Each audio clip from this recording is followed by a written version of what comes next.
Good morning, folks. I'm going to speak to you today with some more great information on savings, and it's a vitally important subject because a lot of people do not put any money away at all towards their retirement. And it's amazing how many people that are even Christians that are broke and that are non-Christians that are broke. And it just goes both ways. And it was a preacher out in Ohio, Pastor Rod Parsley, some great information my husband came across where he was speaking to his congregation. He has a mega church out there, and Pastor Rod Parsley, he had just got fed up. You could tell how he was speaking from his pulpit that day. And we had just gotten the DVDs, and we was watching it, and he was really speaking to the people very strongly about the importance of you better be putting some money aside for your retirement. And he said something that was very interesting. He said, most of us as adults, when we get a job and start working in our teenage years, most of us start working then. And we work on up till we are 50, 60 years old, most of us. And he says, by that stretch of years, $1 million has passed through your hands, and most people have spent all of it up, and they are broke, and they don't even know what they're going to do. And like I say, it runs both ways, non-Christians and Christians. They come into their retirement years and they're broke, and all of their money is spent. And it's based on where most of us don't get any training when we are growing up in our household. Most of us grow up under parents who got no training about how to handle money, and so therefore they cannot teach you anything about how to handle money. And like I said in the earlier video, that my parents, they lacked education. They knew nothing about how to handle money, and they had 12 of us, and they couldn't teach any of us anything.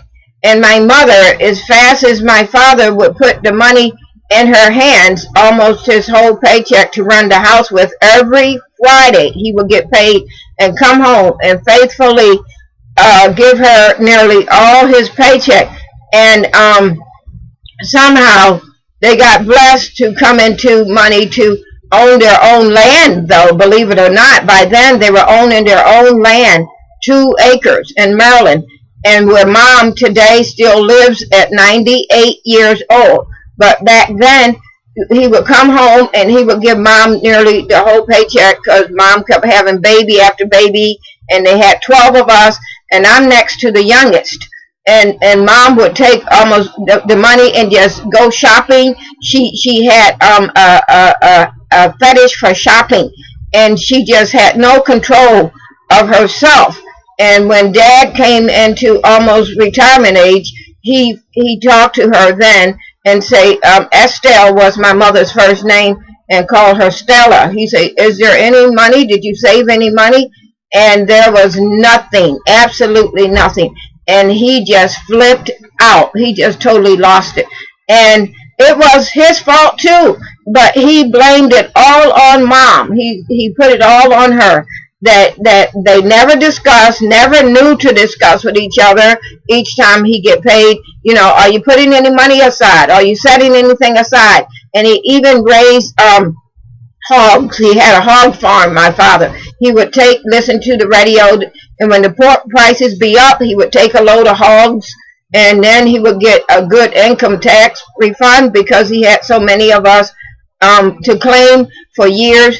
And all of that money, when he would take a load of hogs to the market and sell, and he would take get the income tax done, all of the money just got blown through.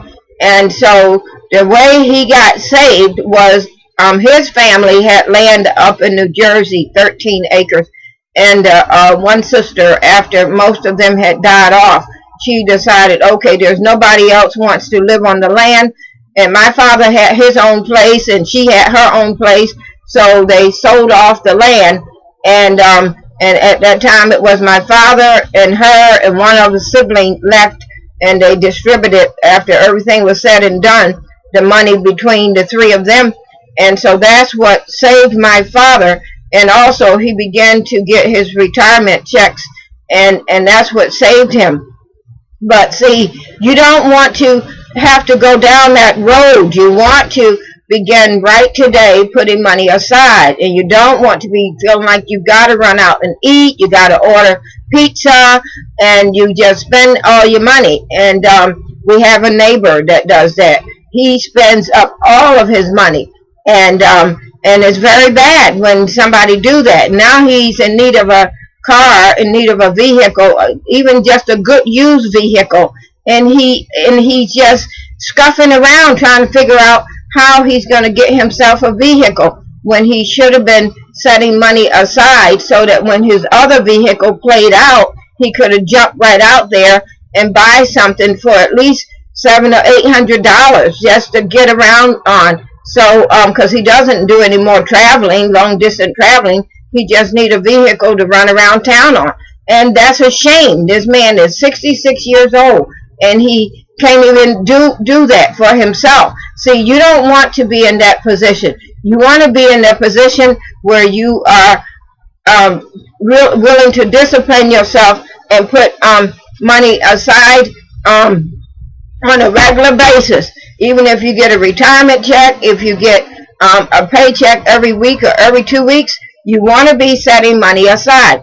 And here I'm going to give you a guide that you can go by, and it's a good guide, and I'll give it to you now, and you can re-listen to this video over and over so you can write it down in your own notebook at home.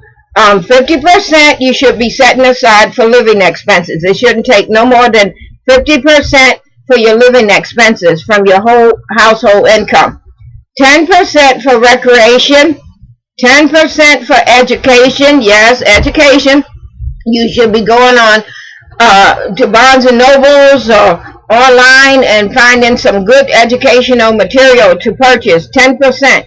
10% on insurance.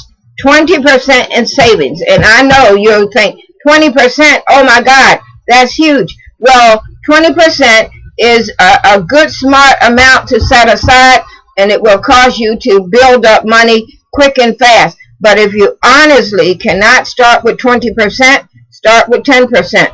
If you can't start with 10%, start with 5%. If you have to even cut that 5% in half, do 2%, 2.5%.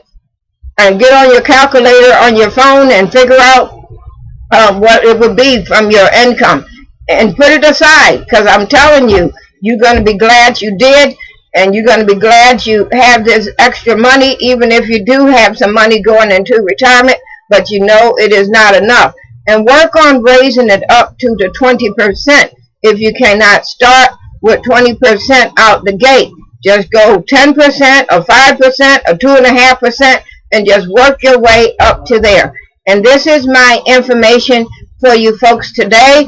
I hope you get some value out of this video. I hope it's a lot of help to you. And for any comments or questions, you want to go write me your comments and questions on ddixon476@gmail.com. ddixon476@gmail.com. And that's how you can send me your comments or questions. And this is all for today, folks. Thank you very much for your time and for watching my videos. Thank you. Bye.